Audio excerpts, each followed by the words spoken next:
कतिजनाले भनिरहेका हुन्छन् कि युट्युब स्टार्ट गर, just start the YouTube, it will be easy, but in reality it's not that easy.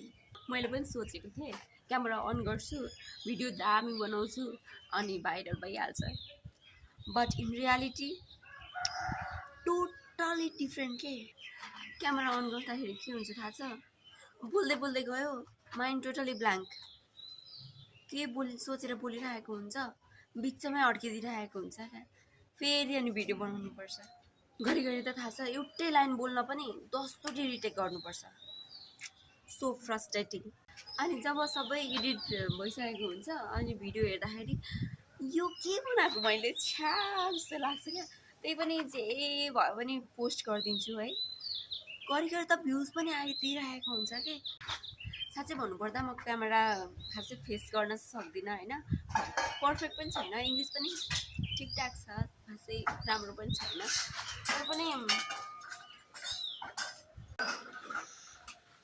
यस्तै भइदिन्छ क्या, बोल्दा बोल्दै बिचमा अड्किदिन्छ अनि फेरि रिटेक गर्नुपर्छ। त्यही हो, कहिलेकाहीँ कन्फिडेन्स हाई हुन्छ, कहिलेकाहीँ लो भएर आउँछ, अनि त्यही पनि ट्राई गरिरहेको छु।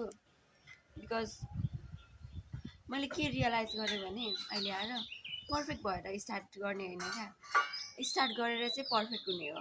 मेबी तपाईँहरूले पनि यस्तै फिल गरिरहनु भएको होला, के भन्लान् अरूले, मैले बोल्न सकिनँ भने, भिडियो नराम्रो भयो भने भिडियो अरूलाई कस्तो लाग्ला यताउति भनेर धेरै सोचिरहनु भएको हुन्छ। म पनि त्यस्तै सोच्छु।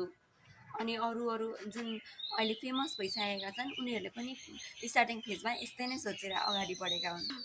But I am not giving up. If you are also like me, let's grow together, okay. Thank you for watching. लास्टमा चाहिँ मेरो कपाल कस्तो छ कमेन्ट गर्नु होला।